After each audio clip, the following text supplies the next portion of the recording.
Get me 1 cc of adrenaline, quick now. I didn't get him. Who didn't you get, Frank? Johnny Bartlett. He's back.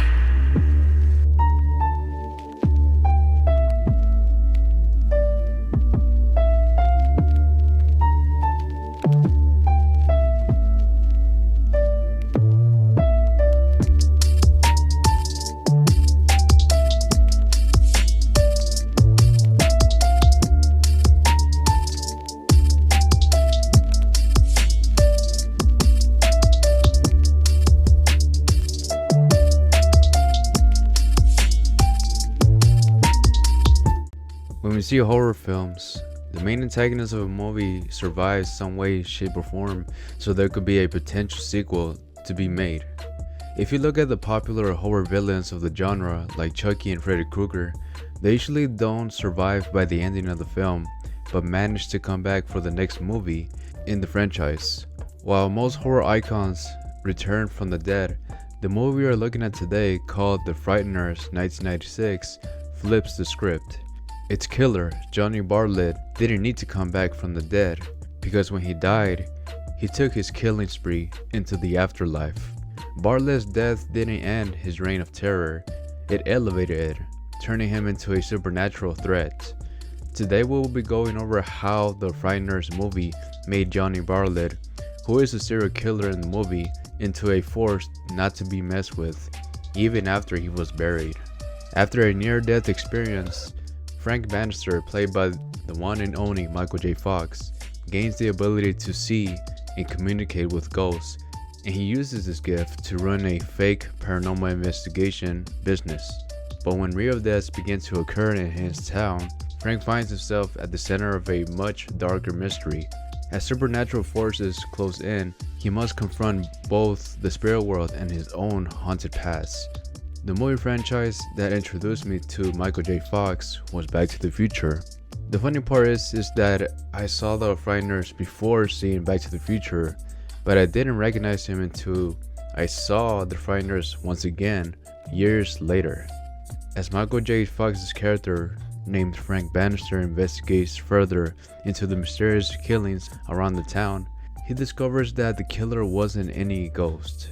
It was the spirit of Johnny Bartlett, a sadistic serial killer who was executed in the electric chair years earlier, now continuing his reign of terror from beyond the grave. He was also working with his partner in crime, the disturbed and still living Patricia Bradley. Bartlett was a sadistic orderly at a psychiatric hospital. This is where he met Patricia, who was a deeply disturbed patient with violent tendencies and a controlling mother. The two formed a twisted bond, feeding off each other's darkness. In 1963, Bartlett had gone mad after getting obsessed with serial killers and their victims. They both went on a killing spree inside the hospital, murdering 12 people before getting caught. The pair killed and marked numbers on their victims' foreheads.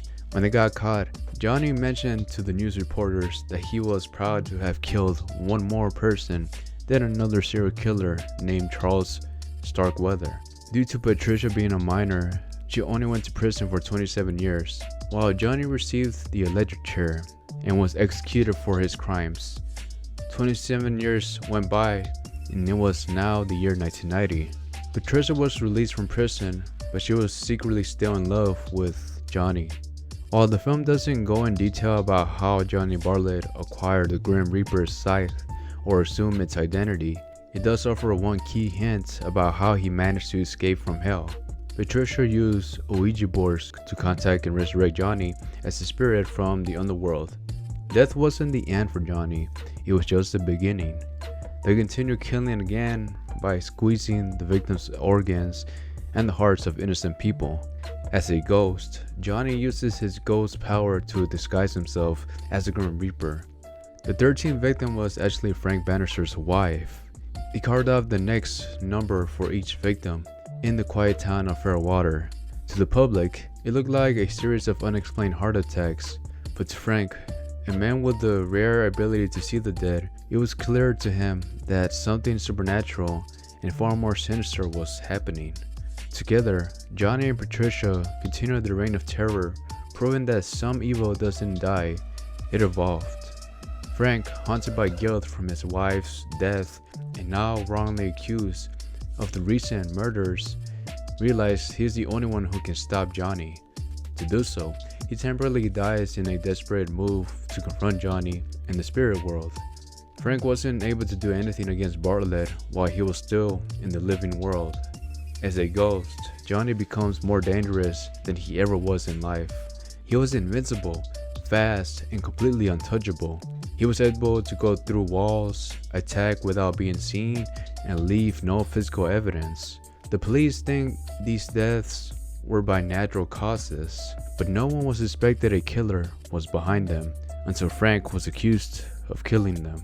Johnny Bartlett was obsessed with his kill count, that he even brags about it, even from beyond the grave. Carving numbers into his victims' foreheads was how he left his mark, and Frank was able to see who was next to die. Lucy, who Frank made a close bond with throughout the film, was next to die from Johnny's hit list, and he needed to stop him at all costs. After a final showdown, Johnny and Patricia were both destroyed and sent to hell where they belong. Frank finally ended Johnny's killing spree that began while he was alive and nearly continued indefinitely through death. In the end, Frank found peace, closure, and a fresh start, and finally ready to move on from his haunted past. The real twist of it all was that Johnny wasn't alone with committing these killings. He was getting help by Patricia all along, and she was acting like Johnny made her kill all this time. She wasn't innocent after all. Together, they recreated their twisted Bonnie and Clyde dynamic, with Johnny's ghost doing the killing and Patricia helping him from the real world. What the Frighteners did so cleverly was flip the script. Most ghost stories are about the dead seeking peace or revenge, but for Johnny Bartlett, he was continuing the bloodshed, showing that evil doesn't always die. Sometimes it evolves. The story elevates him from a typical serial killer to a paranormal force of chaos, haunting his old town with a body count that death itself couldn't stop. He didn't just haunt people, he literally kills them, and no one was safe. What started as a slasher story becomes a supernatural nightmare, all because the villain never really died. So how did the Frighteners 1996 turn a serial killer into a supernatural threat? By taking Bartlett's obsession with death and by giving him the power to keep chasing that obsession long after his body was gone.